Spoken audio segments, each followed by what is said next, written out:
Okay, this is my chapter 11 exam.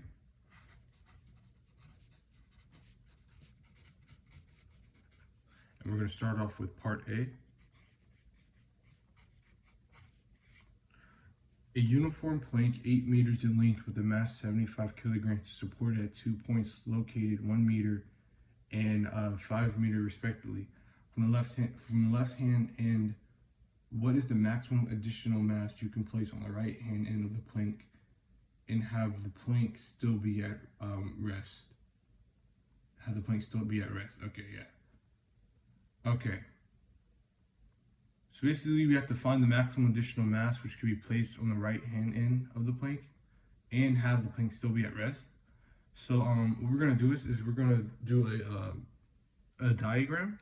So here, so 1 meters. Now all these values were pulled from the problem.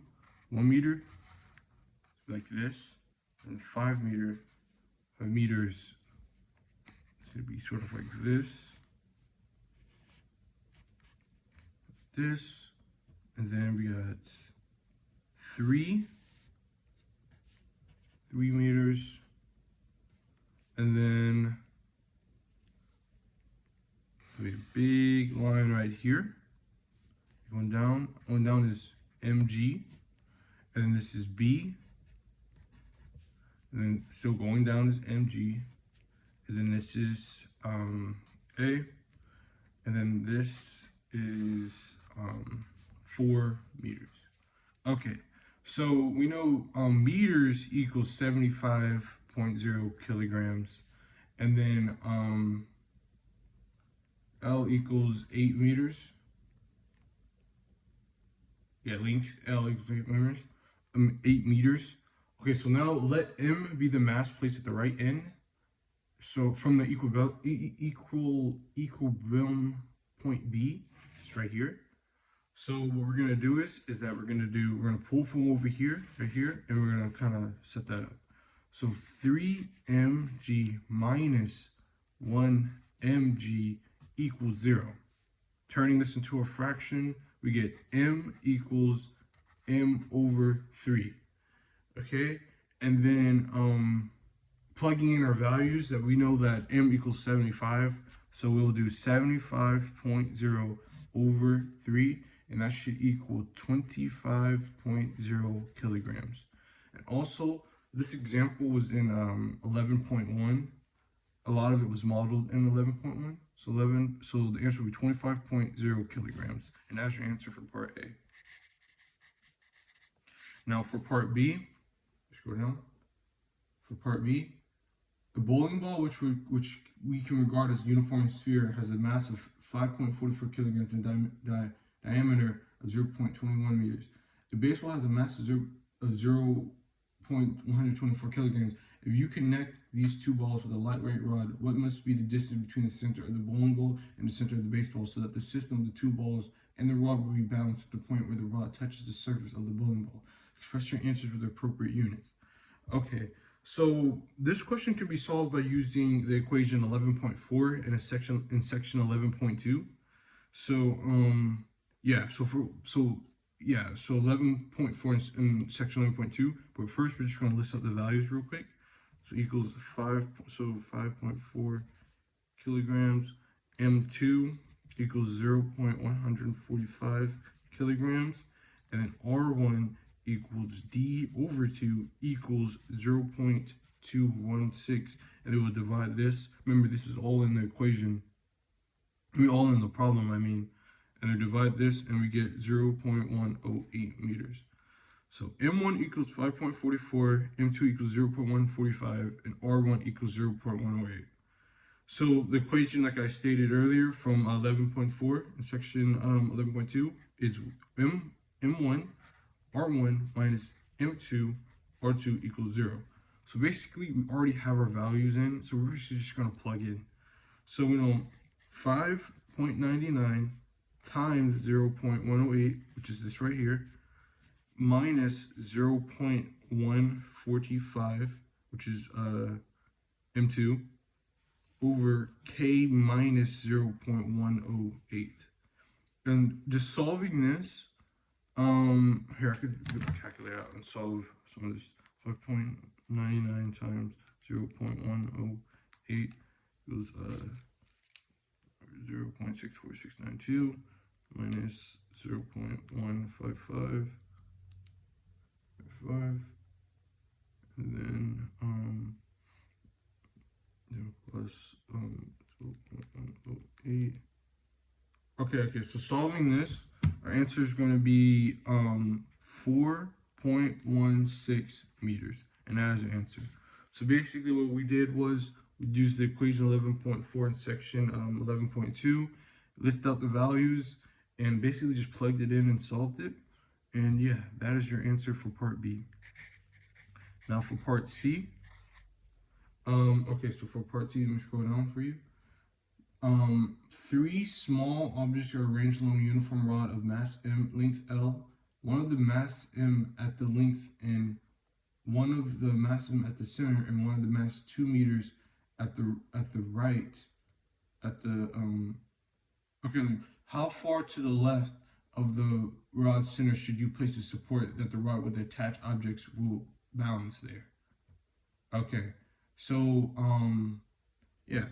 So basically, it's just similar to the figure in 11.6 in section 11.2. So we're gonna kind of just like mimic it out real quick. So we do M, this, cross the line like this. It's almost like a big rectangle almost, and then M in the middle, and then 2M over here, and then M is gonna be in the middle, going down to MG, and this will be MG right here. This will be 2 MG right here, and this will be going down to it'll be MG, and yeah. So what we're gonna do is we're gonna solve using equation 10.3. So by doing that, we're gonna get MG times L over 2 times X plus 2MG times X. Solving this right here, we're gonna get 2mg times 1/2 times x. Okay, and then solving that again, we're gonna get L over 2 plus x plus 2x equals L minus 2x. So okay, so yeah, so we got that right there. So 5x equals 11 minus 11 over 2 equals 11 over 2. So then, yeah. So kind of working that out and combining it, 5 times 2 is 10. So that would equal out to be x equals 11 over 2. So basically, that's the answer right there. It's very kind of simple. Basically, we used equation 10.3, and we kind of mimicked the free body diagram, and basically plugged everything and just simplified it, really. All this really was just simplification. And yeah. So let's go to part D. Let me turn my paper over. Okay. Oh, okay, part D. Okay, so for part D, a small airplane with a full fuel tanks but no occupants or baggage has a mass of 1.17 times 10 to the third kilograms and a center of gravity that is 2.58 meters behind the nose of the airplane. The plane seat is 2.67 meters behind the nose, and the baggage compartment is 4.30 meters behind the nose. A 75-kilogram pilot boards the plane and is the only occupant. If the center of gravity at the airplane with the pilot can be no more than 2.76 meters behind the nose for in-flight stability, what is the maximum mass that the baggage compartment can hold? Express your answer to two significant figures and include the appropriate units. Okay, so yeah. So what we're gonna do is we're gonna use the center of mass. So that is calculated by m1 x1 plus m2 x2 over m1 plus m2, and this is the one in section 11.2 after multiplying and dividing the total torque. So now what we're going to do is basically just plug everything in and solve. So yeah, we're just going to plug basically everything in and solve. So we know 2.76 will equal So okay, so M1, which is mass 1, would be 1.117 times 10 to the third. Yeah, times 10 to the third. And then we're gonna do yeah, we're gonna multiply that by M2, which would be 2.58 plus 75 times 2.67 plus M times I'm gonna have to go over here because it's not a firm 4.30. 4.30. Okay. So we're gonna put this like this, and then the denominator would be 1.17 times 10 to the third plus 75 plus M. And basically, solving all of this will get us our answer. Solving the answer will get us our answer would be meters equals 140 kilograms. So basically, all we did for this one is that we used the equation 11.2. No, we used the center of mass in section 11.2, and this you get this after multiplying and dividing the total torque. So then we just plugged in our values, and we just solved, and we got this answer right here. And trying to see if there's any more else I have to do. This is a pretty short video presentation because 11, I think it was 11.1.1, which is just the first problem in the MyLab Mastery or Mastery Physics. It only had A, B, C, D, but yeah. So I plugged everything in. I referenced the equation. I referenced some of the examples in the book, and I provided free body diagrams that were similar to the book. For example, like, yeah, similar to the book. And yeah, I think that's about all it. And thank you. Thanks.